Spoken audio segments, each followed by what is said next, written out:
Unit 4 చూసుకున్నట్లయితే ఇందులో first question ఏంటంటే, describe the structure of DNA. DNA అంటే డియాక్సీ రైబోన్యూక్లిక్ యాసిడ్ అండి. డియాక్సీ రైబోన్యూక్లిక్ యాసిడ్ డిఎన్ఏ అంటారండి. ఇది చీఫ్ జెనెటిక్ మెటీరియల్ అండి. ఇది ఒక రకమైన జన్యు పదార్థము. ఓకేనండి. The chemical basis of heredity. ఆనువంశికత యొక్క రసాయనిక మూలాలు, రసాయనిక అణువులను కూడా అనుకోవచ్చండి. DNA occurs in chromosomes, plastids, mitochondria and nucleus అండి. క్రోమోజోమ్స్లో ఉంటుంది, ప్లాస్టిడ్స్లో ఉంటుంది, మైటోకాండ్రియాలో ఉంటుంది, న్యూక్లియస్లో ఉంటుంది. ఏం చేస్తుంది ఇది?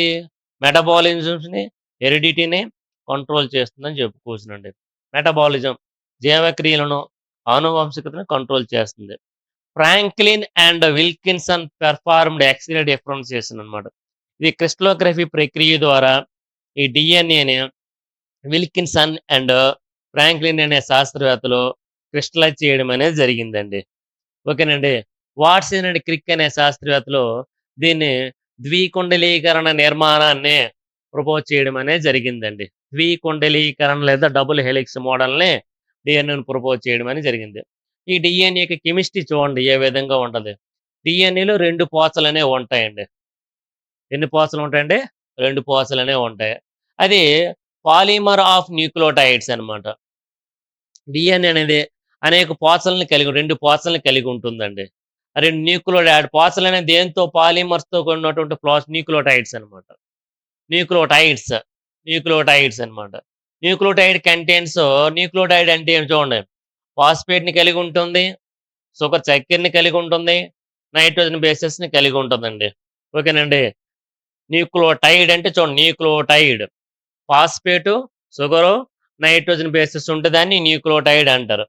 మరి న్యూక్లియోటైడ్‌లో phosphate plus sugar plus nitrogen bases nucleotide అంటారు. మరి న్యూక్లియోసైడ్ అంటే ఏమిటి? షుగర్, నైట్రోజన్ బేస్ పేర్స్‌ని న్యూక్లియోసైడ్స్ అంటారు. Nucleotides, nucleoside plus phosphate. Phosphate is the salt of phosphoric acid అండి. H3PO4 రూపంలో ఉంటది. ఫాస్ఫేట్ అనేది ఫాస్ఫరిక్ యాసిడ్ రూపంలో ఉంటదండి. H3PO4 రూపంలో ఉంటదని చెప్పుకోవచ్చునండి. ఇది డియాక్సీ రైబో షుగర్ అండి. డియాక్సీ రైబో షుగర్ యొక్క స్ట్రక్చర్ ఇది. ఏ షేపులో ఉంటది? మనకి బోర్డ్ షేప్‌లో ఉంటదని చెప్పుకోవచ్చునండి. డియాక్సీ రైబో షుగర్స్ అన్నమాట.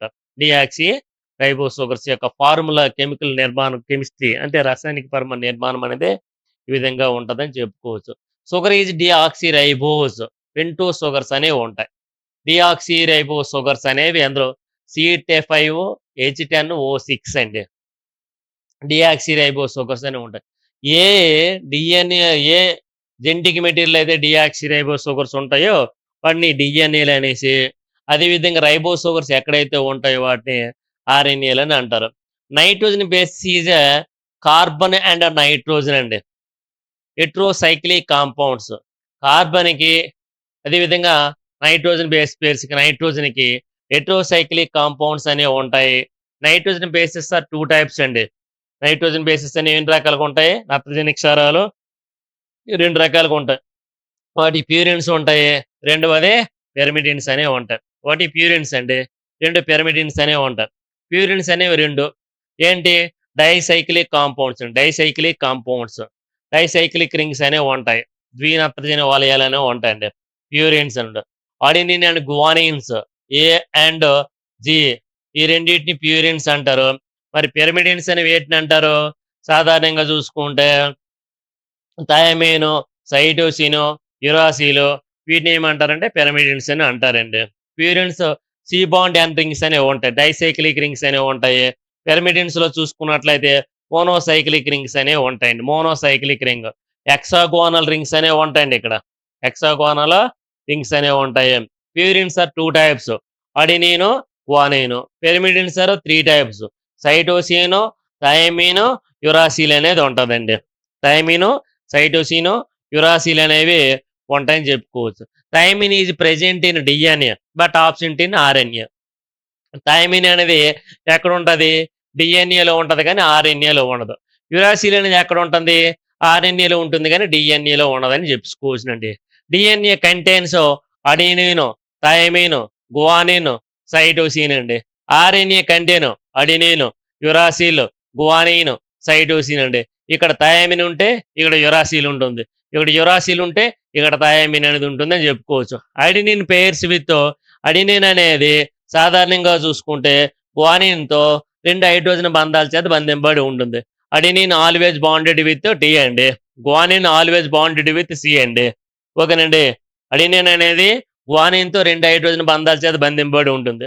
గువానిన్ అనేది సైటోసిన్తో అడినిన్ అనేది ప్యూరిన్ అనేది థైమిన్ సైటోసిన్తో 2 హైడ్రోజన్ బంధాల చేత బంధింపబడి ఉంటుంది. గువానిన్ అనే ప్యూరిన్ అనేది సైటోసిన్ అనే పిరమిడిన్తో 3 హైడ్రోజన్ బంధాల చేత బంధింపబడి ఉంటుంది. 3 hydrogen. Complementary is the pairing of A with T, G with C అనమాట. A always bonded with T అండి, G always bonded with C అండి. G always bonded with C అని చెప్పుకోవచ్చునండి. Chargaff discovered that purines A and G, pyrimidines T and C. Chargaff అనే శాస్త్రవేత్త adenine guanines ఏమన్నాడు, purines అన్నాడండి. Pyrimidines ఏమన్నాడు, thymine cytosine pyrimidines అన్నారు. ఆర్ ప్రెజెంట్ ఇన్ ఇవే రేషియోలో ఉంటాయి, డిఎన్ఏలో 1:1 రేషియోలో ఉంటాయి అనేసి చెప్పడం జరిగింది. 1:1 రేషియోలో ఉంటాయి. ఇది డిఎన్ఏ డబుల్ హెలిక్స్ స్ట్రక్చర్ అండి. డిఎన్ఏ ఎల్లప్పుడు కూడా 2 ద్వికండిలీకరణ పోచలను కలిగి ఉంటుంది. ఇది డిఎన్ఏ అంటారండి. ఇది ఈ విధంగా డిఎన్ఏ అనేది ఉంటుందండి. 2 పోచలు ఉంటది. ఒక పోచ యొక్క డైరెక్షన్ అనేది 3' to 5' అయితే మరొక పోచ యొక్క డైరెక్షన్ అనేది 5' to 3' అనేది ఉంటుంది. 2 పోచలు కూడా ఒకదానికి ఒకటి అభిముఖంగా ఒకదానితో ఒకటే మెలివేసుకొని జీవించడం అనేది ఉంటుంది. బాండెడ్ అయి ఉంటాయి. హైడ్రోజన్ బంధాలు లేదా కోవలెంట్ బాండ్స్ అనే ఫార్మేషన్ అవుతాయి అనేసి చెప్పుకోవచ్చు. ఇది ఒక స్టాండ్ అండి. ఈ స్టాండ్ లో ఎస్ అంటే ఏంటండి, షుగర్స్ అండి. ఏ అంటే నైట్రోజన్ బేస్ పేర్, ఇది ఫాస్ఫరిక్ యాసిడ్. ఈ మూడింటిని కలిపి ఏమన్నాము, సాధారణంగా ఒక న్యూక్లియోటైడ్ అన్నాం. ఇక్కడ మరొక న్యూక్లియోటైడ్ అనేది ఉంది. ఇది ఒక న్యూక్లియోటైడ్ అనమాట. ఇది ఒక న్యూక్లియోటైడ్. ఇలాంటి న్యూక్లియోటైడ్స్ తో కలిగినటువంటి ఒక దాన్ని ఏమంటారంటే ఒక పోచ. అంటే చూడండి, ఇక్కడ ఏం చేస్తుందంటే అడినిన్ అనేది నైట్రోజన్ బేస్ పేరుతోనే నైట్రోజన్ బేస్ పేరుతో షుగర్ అనేది కలవడం వల్ల ఏం ఏర్పడింది, అడినిన్ నైట్రోజన్ బేస్ పేరుతో షుగర్ అనేది కలవడం వల్ల ఏం ఏర్పడింది, అక్కడ న్యూక్లియోసైడ్ అనేది ఏర్పడింది. ఈ న్యూక్లియోసైడ్స్ కి ఫాస్ఫేట్ అనేది యాడ్ అవ్వడం వల్ల న్యూక్లియోటైడ్ అనేది ఏర్పడింది. ఇలాంటి న్యూక్లియోటైడ్స్ అనేవి కలిస్తే ఏం ఏర్పడింది, పాలీన్యూక్లియోటైడ్స్ అనేవి ఏర్పడతాయి. ఇలాంటి పాలీన్యూక్లియోటైడ్స్ ఎలా కలిస్తే ఏమి ఏర్పడుతున్నాయి, పాలీన్యూక్లియోటైడ్ చైన్స్ అనేవి ఏర్పడతాయి. ఇలాంటి పాలీన్యూక్లియోటైడ్ చైన్స్ అనేవి ఒకదానితో ఒకటి మెలవేసుకుని ఉన్నట్లయితే డిఎన్ఏ అనేది డబుల్ హెలిక్స్ స్ట్రక్చర్ అని కలిగి ఉంటుందనేసి చెప్పుకోవచ్చు. అడినిన్ షుగర్స్ తో కలిస్తే న్యూక్లియోసైడ్ అనేది ఏర్పడుతుందండి. ఈ న్యూక్లియోసైడ్స్ అనేవి ఫాస్ఫేట్ తో కలిస్తే న్యూక్లియోటైడ్ అనేది ఏర్పడుతుంది. ఇలాంటి న్యూక్లియోటైడ్లు అనేకం కలిస్తే పాలీన్యూక్లియోటైడ్స్ అండి. ఈ పాలీన్యూక్లియోటైడ్ అనేకం కలిస్తే ఏమర్థం, పాలీన్యూక్లియోటైడ్ చైన్స్ ఏర్పడుతుంది. ఇది ఒక పాలీన్యూక్లియోటైడ్ చైన్ అండి. అదేవిధంగా ఇది ఒక పాలీన్యూక్లియోటైడ్ చైన్ అండి. 2 చైన్లు కలిస్తే డబుల్ హెలిక్స్ స్ట్రక్చర్ కలిగినటువంటి డిఎన్ఏ అనే ఫార్మేషన్ అయింది అనేసి చెప్పుకోవచ్చును. The complementary base pairs represent the cross steps అండి. ఓకేనండి. The sugar phosphate backbone contains sugars and phosphate in alternative positions అనమాట. ఇక డిఎన్ఏ యొక్క నిర్మాణంలోన ఈ షుగర్స్ ఫాస్ఫేట్స్ ఆల్టర్నేటివ్ గా అమరు ఉంటాయి. దీన్ని ఏమంటారంటే back bones of the DNA అని కూడా అంటారు. ఒక డిఎన్ఏలో ఒక స్టాండ్ అనేది 3' 5' ఉన్నట్లయితే ఇంకో స్టాండ్ అనేది 5' to 3' డైరెక్షన్ లో ఉంటుంది. సాధారణంగా రెండు కూడా సాధారణంగా చూసుకుంటే ఎలా అమరు ఉంటాయి. సాధారణ ఒక డిఎన్ఏ యొక్క పొడవు అనేది ఆ యొక్క పాలీన్యూక్లియేట్ చైన్ యొక్క న్యూక్లియోటైడ్స్ పైన ఆధారపడి ఉంటుంది అనమాట. పొడవు అనేది ఎస్టిమేట్ చేయలేము. దాని యొక్క వ్యాసం అనేది చూసుకుంటే 20 యాంగ్స్ట్రామ్స్ అనేవి ఉంటుంది. ప్రతి మెలికలో కూడా 10 నైట్రోజన్ బేస్ పేర్స్ ఉంటాయి. 10 నైట్రోజన్ బేస్ పేర్స్ అనేవి ఉంటాయి. ఈ 10 నైట్రోజన్ బేస్ పేర్స్ లో ప్రతి మెట్టికి మధ్య ఏం చేస్తుంది అంటే 3.4 డైరెక్షన్స్ అనేవి ఉంటాయని చెప్పుకోవచ్చు. అదే విధంగా మెట్టికి మధ్య దూరం 34 యాంగ్స్ట్రామ్స్ 3.4 యాంగ్స్ట్రామ్స్ అనేవి ఉంటాయనిసే చెప్పుకోవచ్చు. ప్రతి మెలుగు యొక్క పొడవు అనేది 30 యాంగ్స్ట్రామ్స్ అనేవి ఉంటుందనిసే చెప్పుకోవచ్చునండి. సాధారణంగా ఇదే డిఎన్ఏలో చూసుకున్నట్లయితే C C3 and C5 of sugars are linked with phosphate అండి. C3 అండ్ C5 ఈ సుగర్స్ అనేవి ఫాస్ఫేట్ తో లింక్ అవుతాయి. C1 of sugars is linked with N9 of purines అండి. N3 ఆఫ్ పిరమిడిన్స్ అండి. The two polynucleotide strands are complementary and antiparallel. రెండు కూడాను సంపూర్ణంగా ఉంటాయి, ఒకే పొడవును కలిగి ఉంటాయి, వ్యతిరేకంగా అమరు ఉంటాయనిసే చెప్పుకోవచ్చు. In the sequence of and nitrogen base pairs of one strand is known, the sequence of the other strand can be determined. ఒకటనేది ఇంకో దానికి వ్యతిరేకంగా అమరు ఉంటదని చెప్పుకోవచ్చు. అందువలన దానిలో ట్యాన్స్ అనేవి ఏ అనేది ఎల్లప్పుడు కూడా థయామిన్ తోనే, ఓన్ అనేది ఎల్లప్పుడు కూడా సైటోసిన్ తోనే ఈ విధంగా బాండెడ్ అయి ఉంటాయనిసే చెప్పుకోవచ్చునండి. A always bonded with T, సిహెచ్జి ఆల్వేజ్ బాండెడ్ విత్ సి అన్నమాట. ఈ విధంగా కాంప్లిమెంట్ స్టాండ్స్ అనేవి ఉంటాయి. The two strands run in opposite direction లో ఉంటాయి. The bonds is one strand runs with 3-5, whereas in other strand అనేది 5-3 అనేది ఉంటుందని చెప్పుకోవచ్చు antiparallel. The oxygen atoms of sugars in one strand face upward and in the other strand they are downward. ఒక stand అనేది upward direction లో ఉంటే రెండవ stand అనేది డౌన్వర్డ్ దిశలో, ఒకటి ఊర్ధ్వముఖ దిశలో ఉంటుంది, ఇంకోటి అధోముఖ దిశలో ఉంటుంది అనేసి చెప్పుకోవచ్చు. అప్వర్డ్ అండ్ డౌన్వర్డ్ డైరెక్షన్ లో ఉంటది. బాండ్స్ ఇన్ డిఎన్ఏ అనమాట. డిఎన్ఏ యొక్క బంధాలు. Hydrogen bonds are the bonds between complementary bases అనమాట. ఈ కాంప్లిమెంటరీ బేసిస్ లేదా నైట్రోజన్ బేస్ పేర్స్ మధ్యన ఏ బంధాలు ఉంటాయి? హైడ్రోజన్ బాండ్స్ అనేవి ఉంటాయి. అవి బంధింపబడి ఉంటాయని చెప్పుకోవచ్చు. Phosphate diester bonds are the covalent bonds between the phosphate and sugars. ఇక్కడ అర్థమైంది లేదు చూడండి. నైట్రోజన్ బేస్ పేర్స్ మధ్యన బిట్వీన్ నైట్రోజన్ బేస్ పేర్స్ అండి, బిట్వీన్ నైట్రోజన్ బేస్ పేర్స్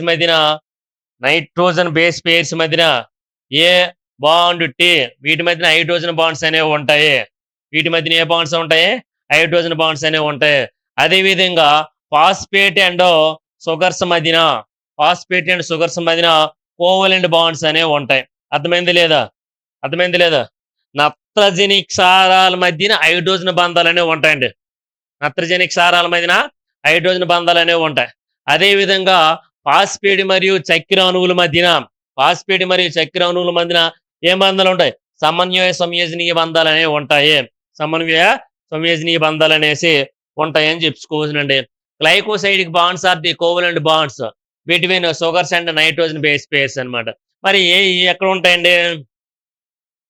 ఎక్కడ ఉంటాయి సాధారణంగా? ఇది చూడండి అనమాట. ఎక్కడ sugars and nitrogen base pairs మధ్య చూసుకున్నట్లయితే, చూసుకుంటే గ్లైకోసైడిక్ బాండ్స్ అనేవి ఉంటాయి. గ్లైకోసైడిక్ బాండ్స్ చూడండి. ఏ నైట్రోజన్ బేస్ పేర్స్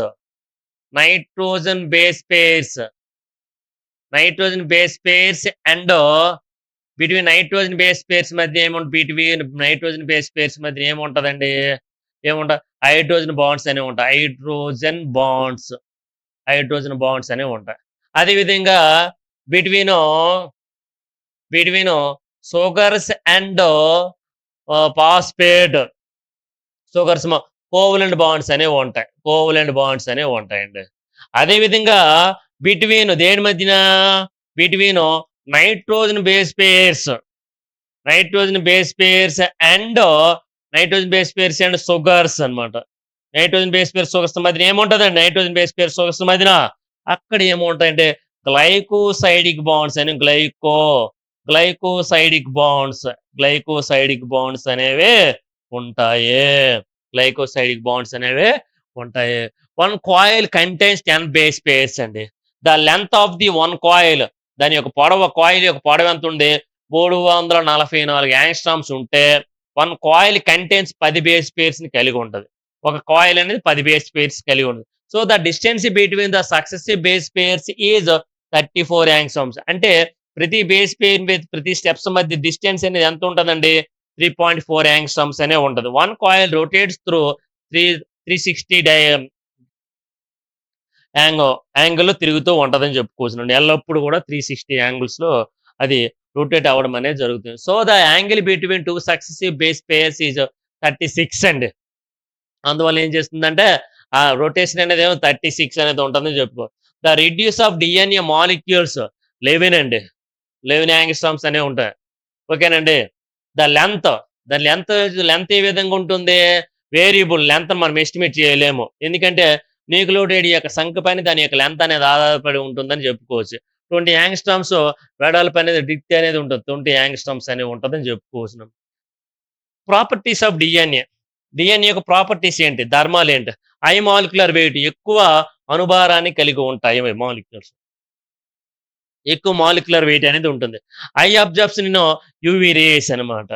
ఎక్కువగా అతినీలలేత కిరణాలు లేదా అల్ట్రా వైలెట్స్ ని ఎక్కువగా అబ్జర్వ్ చేసుకోవడం అనేది జరుగుతుంది.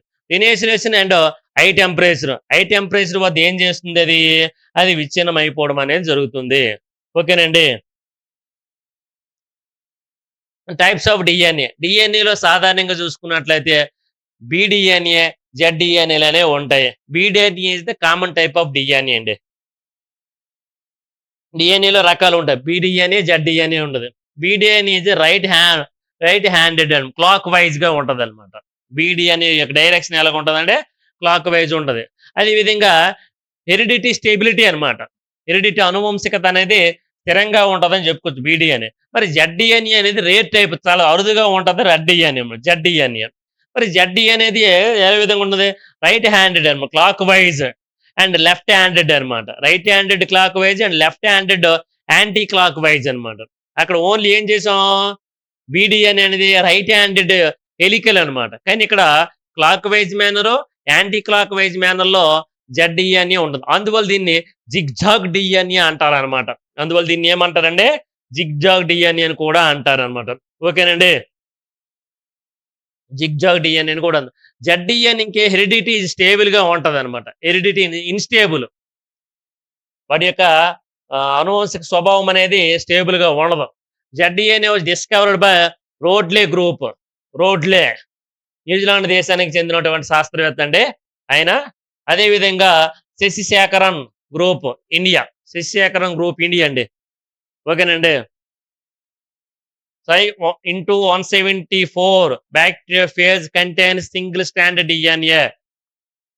ఓకేనండి. into 174 most important. into 174 bacteriophage DNA containing single strand DNA ఉంటుంది. ఏకపోచ్ డిఎన్ఏ అనేది ఉంటుంది. నెక్స్ట్ డిఎన్ఏ యొక్క ఫంక్షన్స్ అనేవి చూద్దాము. డిఎన్ఏ యొక్క ఫంక్షన్స్, డిఎన్ఏ 2 ఫంక్షన్స్ ఉన్నాయి. ఏంటి? ఆటోలైసిస్ అనేది ఉంటుంది, హెటెరోకెటాలసిస్ ఉంటుంది. ఆటోకెటాలసిస్ అంటే ఏంటి? డిఎన్ఏ నుంచి డిఎన్ఏ ఏర్పడుతుంది. హెటెరోకెటాలసిస్ అంటే ఏంటి? డిఎన్ఏ నుంచి ఆర్ఎన్ఏ ఏర్పడుతుంది అనమాట. అంటే ఏంటి? రిప్లికేషన్ జరుగుతుందని లెక్క. ఏ లెక్క అండి? రిప్లికేషన్. ఒక మదర్ డిఎన్ఏ అండి రిప్లికేషన్ లో పార్టిసిపేట్ చేసి 2 పిల్ల డిఎన్ఏలను ఏర్పరుస్తుంది.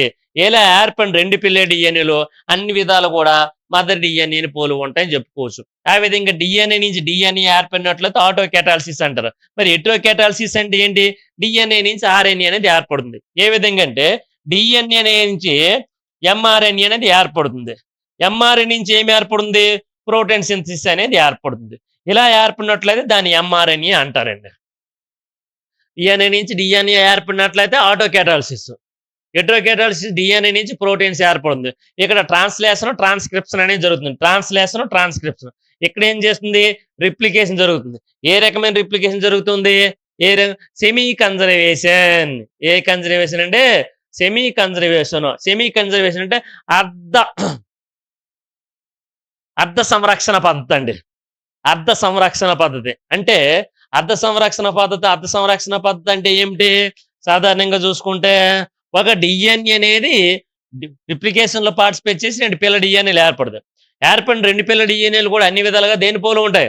తల్లి డిఎన్ఏని పోలు ఉంటాయి. అంటే ఒక పాత డిఎన్ఏలో పోచ్ అనేది పిల్ల డిఎన్ఏలోకి వస్తుంది, మరొక పోచ్ మరొక పిల్ల డిఎన్ఏలోకి వస్తుంది. అంటే 2 పిల్ల డిఎన్ఏలు 2 పాత పోచులు అనేవి ఉంటాయి. ఈ పాత పోచులను కొత్త పోచులను ఏర్పరచుకుంటాయి. ఈ విధంగా ఒక పాత పోచ, ఒక కొత్త పోచ, ఒక పాత పోచ, ఒక కొత్త పోచ ఉన్నట్లయితే అర్థ సంరక్షణ పద్ధతి లేదా సెమీ కన్జర్వేటివ్ మెథడ్ అని కూడా అంటారండి.